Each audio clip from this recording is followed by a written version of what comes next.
두 번째 세션에서는 의료기기 소프트웨어의 숨겨진 위협, 소스코드 취약점 해결하기로 제목을 한번 붙여봤습니다. 네. 그래서 이번 세션에서는 저희가 정적 분석과 정적 분석 도구와 관련해서 받았던 질문에 대해서 답변을 드려보도록 하겠습니다. 보시는 것처럼 질문을 6개 정도로 정리를 해 보았습니다. 뭐 비교적 설명이 간단한 이 위에 2개 질문은 오늘 같이 나와 계신 저희 김관식 팀장님께 답변을 부탁드리고요. 그리고 나머지 질문에 대해서는 제가 PPT로 좀 설명을 드리고 관식 팀장님께서 필요하시면 이제 추가적으로 답변을 좀 드리겠습니다. 그래서 여기 내용을 좀 보시면 첫 번째 질문인데요. 첫 번째 질문이 오검출이 많으면 이 개발과 품질 프로세스에 어떤 영향을 미칠까요? 라는 질문인데요. 오검출이 많으면 소프트웨어 개발이 얼마나 어려워지는지를 물어보는 것 같습니다. 그래서 이거에 대해서 관식 팀장님 설명 부탁드립니다. 예. 우선 개발팀과 품질팀으로 나눠서 설명을 할 수 있을 것 같은데요. 우선 정적 분석 도구에서 검출한 취약점이 정탐인지 오탐인지 판별하는 데 평균 10분 정도 소요된다고 알려져 있습니다. 오탐이 많으면 그만큼 개발팀의 시간이 비용적으로 이제 발생을 하는 거고요. 개발자의 피로감이 쌓일 수밖에 없습니다. 그다음에 품질팀 관점에서 보면 모든 활동은 증적 자료를 준비를 해야 하는데요. 정적 분석 활동 또한 증적 자료가 필요합니다. 오탐으로 판별한 사유에 대해서는 자료를 준비해야 되는 과정도 필요하고요. 많은 오탐은 또 마찬가지로 시간적 비용이 발생할 수밖에 없습니다. 그렇게 오탐이 적은 정적 분석 도구를 활용하는 것이 비용적으로 유리합니다. 네, 그렇죠. 정적 분석 기술이 쉽지는 않지만 이제 오탐이 적은 도구를 잘 선별해서 활용하는 게 중요하죠. 그리고 다음 질문으로 정적 분석 도구를 사용하지 않으면 이제 어떤 보안 리스크가 생길 수 있을까요? 라는 질문인데요. 정적 분석이 이 소프트웨어의 안전이나 보안 관점에서 사실 큰 역할을 해주는데요. 여기에 대해서도 답변을 부탁드리겠습니다. 예. 여러 가지 위험이 있을 수 있죠. 그러니까 정적 분석을 사용하지 않고 사람이 직접 코드 리뷰를 해서 취약점을 탐지할 수도 있겠지만 사실 그 이면에는 휴먼 에러라고 하는 부분들이 배제할 수 없는 부분이 있고요. 그렇기 때문에 인제 그중에 가장 큰 이슈는 코드 내에 잠재적 취약점이 존재하고 그 존재된 취약점을 바탕으로 배포가 됐을 때 문제가 될 겁니다. 이로 인해서 유지 보수 비용이 인제 증가가 있을 수도 있고요. 정적 분석은 자동화를 위해서 인제 구현 단계에서부터 취약점을 탐지해서 그 문제를 조기에 해결하는 데 목적이 있습니다. 도구를 사용하지 않으면 이러한 문제가 배포 후에 발견이 되고 시간과 비용을 훨씬 더 많이 발생시킬 수가 있게 되는 거죠. 그리고 특히 인제 심각한 보안 취약점이 발견될 경우에는 기업의 평판에 큰 타격을 줄 수도 있을 것 같습니다. 네, 요즘에는 이 개발 속도 자체가 워낙 빨라져서 예전처럼 뭐 동료 검토나 이제 인스펙션의 과정을 거치는 것 자체가 이제 개발에서도 또 부하게 되기도 하죠. 예, 네. 공감이 되고요. 그럼 이제 이어서 나머지 질문들에 대해서는 제가 좀 답변을 추가로 드려보겠습니다. 정적 분석 도구의 선택과 관련된 내용인데요. 그래서 이제 어떤 정적 분석 도구가 신뢰할 만하고 사용하기 편리한가요? 라는 질문인데요. 요즘은 이 오픈 소스에서부터 굉장히 다양한 정적 분석 도구가 있죠. 그리고 여러 가지 관점으로 나누어서 따져볼 수도 있을 것 같은데요. 네, 첫 번째로는 일단 같이 협업하는 고객사에서 사용하거나 혹은 고객사에서 요청하는 도구를 사용하는 게 이제 비즈니스 관점에서 맞을 것 같고요. 그리고 산업 시장에서 요구하는 뭐 툴 서티피케이션을 받은 도구를 선택해야 하는 경우도 있고요. 뭐 의료 분야라고 한다면 예를 들면 FDA 인허가를 받을 때 사용됐었던 이제 경험이 있는 도구를 사용하는 게 우선순위가 가장 높을 것 같습니다. 하지만 이런 그 비즈니스 관계에서 도구를 선택하는 게 아니라면 이제 보시는 것처럼 이제 분석 엔진의 성능과 뭐 편의 기능과 같은 것들을 살펴보는 게 좀 필요할 거예요. 그래서 보통 앞서 말씀드렸던 것처럼 소프트웨어 엔지니어가 취약점 한 개를 리뷰하고 개선하는데 보통 10분 정도의 시간이 소요가 되기 때문에 분석 정확성이 아주 중요하다고 저는 생각합니다. 그래서 오검출이 너무 많거나 혹은 이제 반대로 미검출된 취약점이 있으면 안 되겠죠. 그리고 이제 편의 기능 관점에서는 현재 우리가 사용하고 있는 이 개발 환경이 얼마나 쉽고 빠르게 이제 정적 분석 도구가 통합되어서 이제 활용될 수 있느냐가 중요합니다. 그래서 새로운 도구와 테스트 절차가 생기게 되면 이에 따른 이제 시간과 노력이 필요하기 때문에 테스트에 따른 부하가 가장 적고 그다음에 쉽게 테스트할 수 있는 환경을 구성하는 게 이제 필요합니다. 그리고 다음 질문도 한번 볼 텐데요. 다음 질문은 그 의료용 AI 소프트웨어 같이 특수한 프로젝트에서도 분석이 가능한 도구는 무엇인가요? 라는 질문인데요. 요즘에는 이제 인공지능이 도입되는 그 인공지능을 적용하는 소프트웨어가 굉장히 많아지기 때문에 이런 질문들을 많이 해주세요. 근데 이제 제가 알기로 그 인공지능 소프트웨어만을 위한 정적 분석 기술이 아직 따로 있다고는 아직 들어보지는 못했고요. 다만 그 인공지능 소프트웨어는 이제 주로 다양한 그 스크립트 언어를 사용해서 개발이 되기 때문에 이제 기존에 많이 사용했었던 C나 C++뿐만 아니라 뭐 자바나 뭐 파이썬, 뭐 고와 같은 이제 다양한 스크립트 언어들도 이제 통합해서 분석할 수 있느냐, 이게 이제 중요한 포인트가 될 것 같습니다. 그리고 그 다음으로는 또 질문을 좀 읽어보면 이 정적 분석에서 발생하는 이 오검출을 줄이기 위한 가장 효과적인 방법은 무엇인가요? 라는 질문인데요.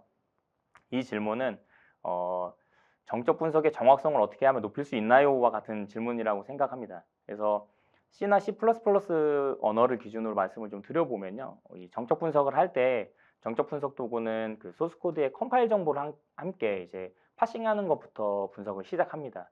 그래서 소스 코드에서 이해하지 못하는 문법이나 혹은 정적 분석에 반영하지 못하고 누락되는 뭐 컴파일 옵션 같은 정보가 만약에 있다면 이 정적 분석 도구에서 파스 에러가 발생이 될 수 있고 분석 결과가 정확하지 않고 오검술이 또 많아질 수 있습니다. 뭐 예를 들면 그 인클루드 되는 헤더 파일이 누락되거나 뭐 -d 옵션으로 정의된 매크로와 같은 정보를 자동화 도구가 이해하지 못하면 오검출이 발생이 되는데요. 뭐 이 외에도 그 체커별로, 그러니까 취약점별로 그 조금 더 구체적인 설정을 해줄 수 있는 부분들도 있는데요. 예를 들면 뭐 컨커런시와 관련된 취약점을 정확하게 탐지하기 위해서는 그 동기화 메커니즘에 사용된 이제 API가 무엇인지 뭐 정적 분석 도구에게 알려주어야 하는 경우가 있을 수도 있고요. 그리고 근데 이제 이거보다 더 중요한 건 분석 엔진의 성능이 이제 우수해야 한다는 점입니다. 그러니까 분석 엔진이 좋지 못하면 분석 옵션으로도 이제 어떤 분석 옵션 아무리 정확하게 해도 이제 뭐 분석이 안 되는 이제 밀검출이나 오검출이 이제 기본적으로 많기 때문에 분석 엔진 성능이 중요하고요. 그리고 그 다음 질문으로는 이 보안 취약점이 발견된 경우에 이제 우선순위를 어떻게 설정하고 이제 대응해야 하느냐라는 질문인데요. 보통은 그 정적 분석 도구를 사용하는 이제 환경이 예를 들면 이제 고객의 요청에 의해서 사용하거나 혹은 이제 산업 시장의 요구에 따라서 사용이 되는 경우라면은 제거해야 하거나 준수해야 하는 뭐 취약점이나 코딩 규칙이 정해진 경우가 많아요. 그래서 이럴 때에는 정해진 취약점이나 코딩 규칙을 모두 준수하거나 제거해야 하기 때문에 빠르게 수정할 수 있는 것부터 수정하는 게 이제 좋을 것 같고요. 다만 회사 내부 품질이나 이제 보안 강화를 위해서 사용하는 경우라면 이제 취약점의 심각도나 취약점의 영향을 좀 분석해서 그것과 함께 이제 소프트웨어 특성과 연결해서 이제 우선순위를 정하는 과정이 좀 필요할 겁니다. 여기까지 그 전적 분석 도구 선택과 관련된 내용에 대해서 답변을 좀 드려봤고요. 이제부터는 저희 김관식 팀장님이 데브옵스 환경에서 정적 분석을 어떻게 통합하고 분석 결과를 리뷰하는지에 대한 방법을 좀 말씀드려보겠습니다. 그럼 팀장님 설명 부탁드리겠습니다. 네네. 예, 우선 지금 보여드릴 정적 분석 데모를 간단하게 먼저 말씀을 드리면은 우선 코베리티를 활용을 해서 정적 분석 수행 방법을 이제 몇 가지 화면 캡처를 통해서 이제 설명을 한번 드리려고 하고요. 우선 정적 분석이라는 거는 이제 앞에 이제 설명 드리셨겠지만 우선 분석 대상의 소스 코드가 필요합니다. 그래서 GitHub에 공개된 이제 헬스케어 관련 프로젝트 중에 헬스원이라고 하는 오픈 소스가 있어서 그걸 대상으로 이제 한번 분석을 한 분석 과정과 그다음에 분석 결과가 어떻게 나왔는지를 한번 말씀을 드리도록 할게요. 헬스원이라고 하는 프로젝트는 걸음수를 측정하고 먹은 음식과 운동을 기록해서 칼로리 계산 등을 건강 상태를 앱 하나로 관리할 수 있는 이제 프로젝트라고 알려져 있습니다. 리포지토리에 올라간 코드는 크게 나눠서 서버 부분과 안드로이드 모바일 코드로 구분할 수가 있는데요. 이 중에서 안드로이드 모바일 부분에 대한 정적 분석을 대상으로 선정하고 한번 진행을 해보겠습니다. 그래서 지금 여기 화면에 보시는 것처럼 분석 대상 코드는 우선 코틀린으로 작성이 되어 있고요. 분석은 제가 직접 명령을 실행하는 게 아니라 GitHub에 있는 이제 액션이라고 하는 기능을 활용을 해서 CI/CD 자동화를 이제 구성을 했습니다. 그렇다고 이제 뭐 코베리티가 코틀린 언어만 분석할 수 있는 건 아니고요. 개발 언어는 약 20 가지 정도의 언어를 이제 코버리티에서 지원을 하고 있고, 그중에 이제 코틀린 언어는 어떻게 분석이 될 수 있는지에 대해서 간단하게 말씀을 드리는 거라고 이해해 주시면 될 것 같고요. 이 뒷장에 나오는 내용들은 정적 분석 도구인 코버리티와 그 결과를 커넥터로 활용해서 통합 UI로 관리할 수 있는 소프트웨어 리스크 매니저라고, SRM이라고 줄여서 부르는 도구를 활용해서 코베리티의 정적 분석 결과를 한번 같이 검토해 보도록 하겠습니다. 네, 우선 분석 전에 제가 GitHub에 워크플로우를 어떻게 정의했는지를 한번 먼저 설명을 드리도록 할게요. 여기서 이제 오른쪽에 있는 부분이 워크플로우라고 하는 부분이고요. GitHub에서 다음과 같은 설정 파일을 정의를 해서 업로드를 하면 이 정의된 설정 파일에 따라서 코드를 분석을 하고 그 결과를 자동으로 웹에다가 업로드하는 기능을 이렇게 정의를 할 수가 있습니다. 그래서 왼쪽에 보면 이제 첫 번째 스텝이 코드 체크아웃이라고 해서 레포지토리에 있는 코드를 받아와서 이 코드를 분석하기 위한 JDK를 설정하고, 그다음에 안드로이드 SDK까지 설치하는 부분이 이제 상단에 정의가 되어 있고요. 그다음에 하단에 보면 정적 분석을 위해서 코베리티 설정 부분이 있는 부분을 확인할 수가 있습니다. 여기서 두 번째로 이제 설명드리는 요 코베리티 부분은 정적 분석 단계를 이제 정의를 한 거고요. 코베리티라고 하는 명령이 이 앞에 붙어 있는 거를 볼 수가 있는데, 이거를 할 수 있는 거는 제가 우선 이 워크플로우를 실행하기 전에 셀프 호스티드 러너라는 환경을 미리 배포를 해 놓고 거기에 코버리티를 설치를 한 다음에 워크플로우하고 연동을 했다, 이렇게 이해해 주시면 됩니다. 그래서 여기 지금 보면은 워크플로우가 실행되는 경로가, 위치가 셀프 호스티드라는 거를 이제 확인을 할 수가 있습니다. 그다음에 코버리티가 분석한 취약점 점검 결과를 커버리티 웹 서버에 스트림 네임으로 업로드를 하게 됩니다. 그래서 그 변수는 이제 보시는 것처럼 이제 코브 스트림 네임이라고 하는 변수에다가 프로젝트명을 정의를 해 놨습니다. 그다음에 지금 보면 여기 명령줄에 보면 코베리티 마이너스 로컬 어널시스 야물이라는 파일이 있는데요. 그래서 이 파일의 내용을 보면은 지금 보시는 것처럼 이 안드로이드 모바일 프로젝트를 빌드하기 위한 커맨드가 지금 정의되어 있는 것을 확인을 할 수가 있습니다.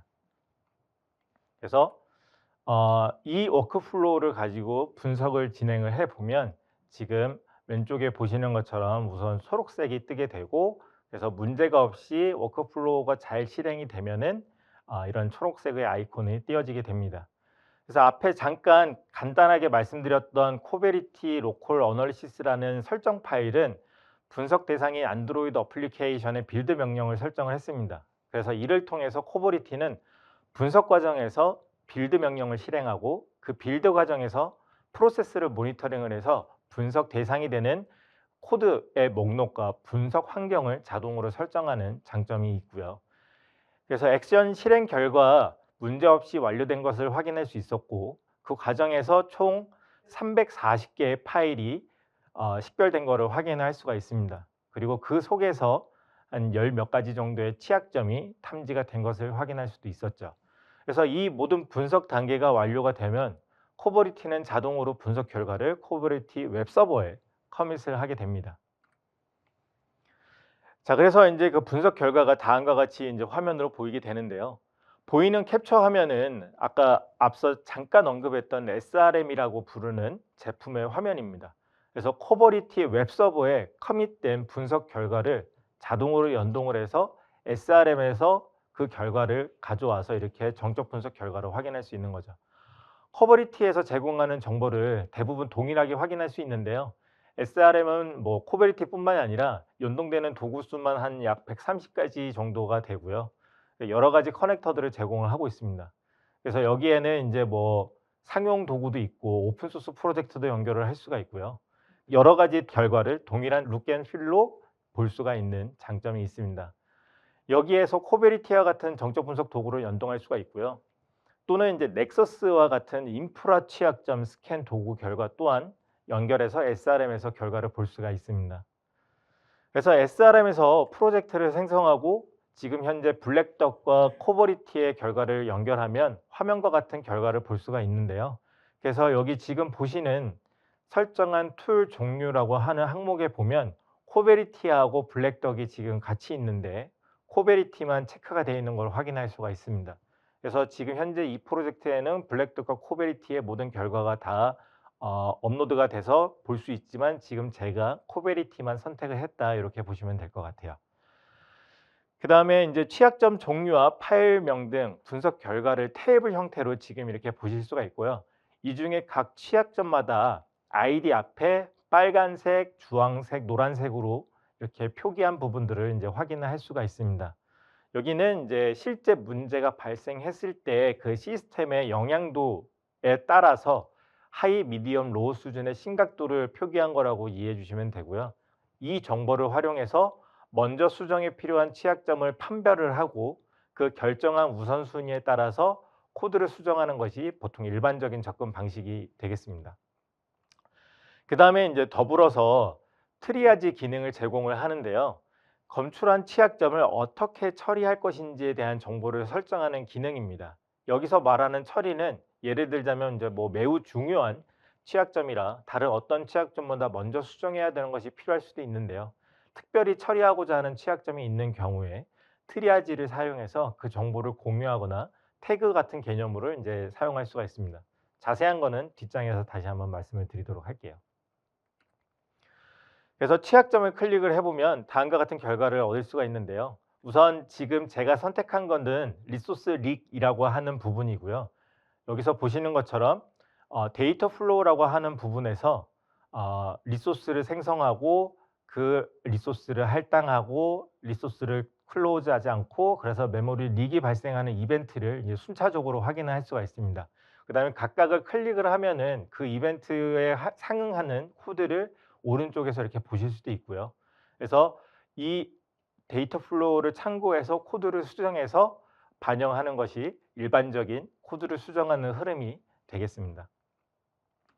근데 이제 만약에 예를 들어서 지금 보시는 것처럼 다음은 이제 널값을 참조하는 코드에 대한 취약점으로 널값을 참조하는 경우에 이제 시스템 오동작을 유발할 수가 있는데요. 마찬가지로 앞에 보셨던 것처럼 데이터 플로우를 통해서 널값을 참조하는 코드를 확인할 수 있고 그 해당하는 코드는 지금 이게 보시는 것처럼 레퍼런스 바디 문자열을 리턴하는 처리하는 과정에서 널값이 리턴될 가능성이 있다 뭐 이런 것들을 위해서 이제 검출한 내용이라고 보시면 되세요. 근데 만약에 예를 들어서 여기 개발자가 코드를 리뷰를 했더니 어떤 코드 실행 경로에서도 널로 리턴될 가능성이 없다고 판단을 했다고 한다면 이 결과에 대해서는 정적 분석 도구의 오검출로서 처리를 할 수가 있을 겁니다. 그래서 오검출 같은 경우에는 오른쪽에 트리아지 기능을 활용을 할 수가 있고요. 보통은 이그노우나 폴스 포지티브를 활용해서 트리아지를 하는 경우 그리고 그 사유에 대해서 작성하는 것을 권장합니다. 그래서 트리아지를 선택을 하셨으면 이걸 왜 트리아지 했는지에 대한 사유를 여기다 코멘트를 작성을 하고 추후에 이 데이터를 이제 증적 자료로서 가공할 때 활용을 할 수가 있습니다. 그래서 여기서 이제 SRM의 특징으로 오검출에 대한 AI 모델을 활용을 해서 트리아지 패턴을 학습을 합니다. 그래서 여기에는 이제 코드 패턴과 취약점 종류 등이 활용이 되고요. 이를 통해서 비슷한 패턴의 취약점이 탐지될 경우에 SRM에서는 트리아지 확률적으로 계산해서 사용자에게 알려줍니다. 마지막에 이제 개발 제품에 대한 정적 분석 검증 결과에 대해서는 어떤 것을 이제 준비를 해야 되냐라는 이제 질문을 또 이제 받는 경우가 있는데요. 그래서 이제 보시면은 이제 뭐 설명을 한번 드리면 많은 개발사가 정적 분석 도구를 활용하고 있는데 여러 가지 이유에서 활용될 수가 있죠. 그중에 이제 해외 진출을 준비하는 준비에 따라서 이제 사이버 보안의 요구 사항을 이제 만족을 하기 위해서 정적 분석을 사용하는 경우도 있고요. 아니면 품질 검증 목적으로 정적 분석을 사용하는 경우도 있을 겁니다. 그래서 그 정적 분석 결과는 결국에는 고객사라든지 협력사에 제공을 해야 될 때가 있는데 그때 정적 분석 활동에 대한 확인을 위해서는 코드베이스 최종본에 대한 검증 결과를 제출하기도 하지만 검증 과정 중간중간에 진척도를 파악하기 위해 정보를 제공하기도 합니다. 그래서 프로젝트에 대한 정적 분석에서 탐지한 취약점 추이를 지금 보시는 화면처럼 관리하는 것도 중요하고요.